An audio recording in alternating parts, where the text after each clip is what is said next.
আসসালামু আলাইকুম ও রহমতুল্লাহ। তান্ত্রিক মহাগুরু চ্যানেলের পক্ষ থেকে স্বাগতম। আমি সাইফুল কবিরাজ।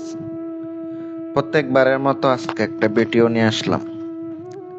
আজকের যে ভিডিওটা সকল প্রকার রোগ ভালো করার জন্য, একজন রোগীর সকল প্রকার রোগ, কঠিন সমস্যা, কঠিন রোগ সাফা করে দেওয়ার জন্য,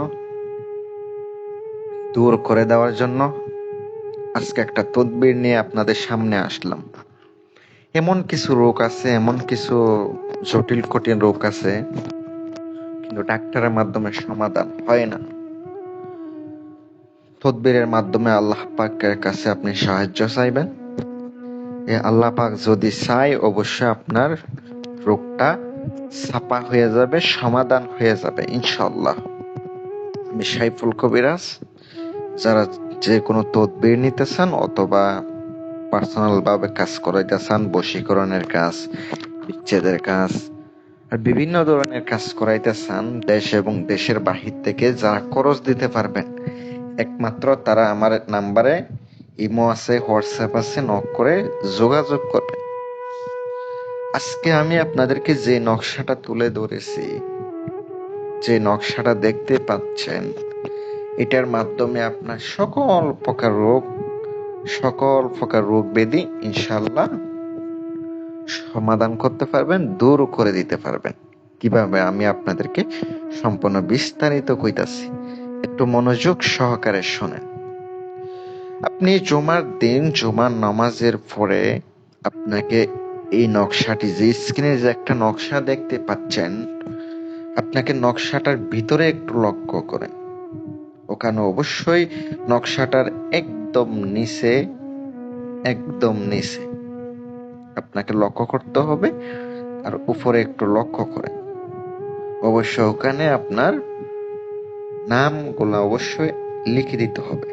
কিভাবে লিখবেন এটা আপনারাই ভালো জানেন। কিভাবে লিখবেন, কিভাবে না লিখবেন, আপনি অবশ্যই নকশার উপরে ফালান বিন ফালান রোগীর নাম এবং রোগীর মায়ের নাম আপনাকে লিখে দিতে হবে ওই নকশার ওখানে। ওই দিন আপনাকে আগে 2 রাকাত নামাজ পড়ে নিতে হবে।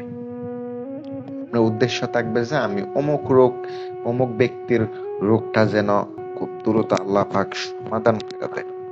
তারপরে আপনাকে মাটির একটা পাত্র নিতে হবে, চাপড়ানকালি।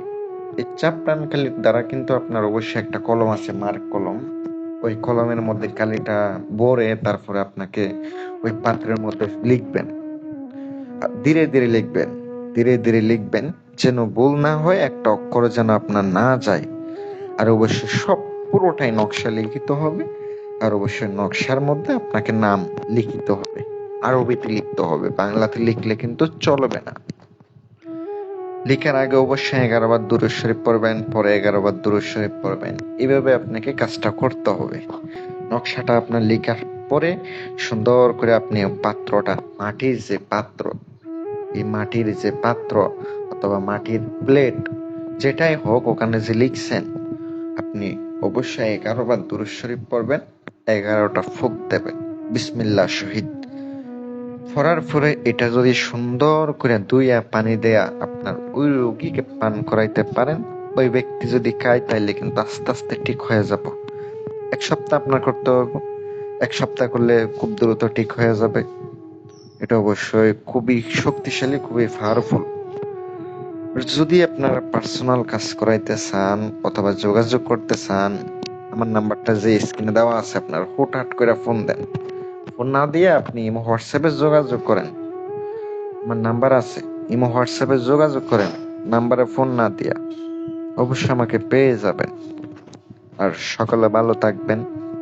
যদি আমার কথা বুঝতে সমস্যা হয়, তাইলে কিন্তু অবশ্যই আপনারা নিজেরই দোষ। কারণ একবার যদি বুঝতে না পারেন, দ্বিতীয়বার দেখেন, তাহলে কিন্তু অবশ্যই আপনি বুঝতে পারবেন। দ্বিতীয়বার দেখে আপনি কাজটা করেন, অবশ্যই হবে। আর কথা হচ্ছে, সঠিক মতো করতে না পারলে কিন্তু হবে না। আমার নিয়ম যেভাবে দিছি, যেভাবে বলে দিছি, ওভাবেই করতে হবে, ওভাবেই কাজ করতে হবে। ওভাবে করলে হবে, নয়তো হবে না। অনুমতি সবাই তো দিলাম, উপকার পেলে আমার জন্য দোয়া করেন, আর চ্যানেলটি সাবস্ক্রাইব করেন, আর ভালো লাগলে লাইক কমেন্ট শেয়ার করে দিবেন। আর কথা হচ্ছে, পার্সোনাল কাজ করাইতে চাইলে অথবা কোনো কিছু নিতে চাইলে বাংলাদেশের যে কোনো প্রান্তে ইনশাল্লাহ কুরিয়ার সার্ভিসের মাধ্যমে যে কোনো কিছু পাঠিয়ে থাকি, আপনি ঘরে বসে ইনশাল্লাহ নিতে পারবেন। ভালো থাকবেন। আসসালামু আলাইকুম ওয়া রাহমাতুল্লাহ।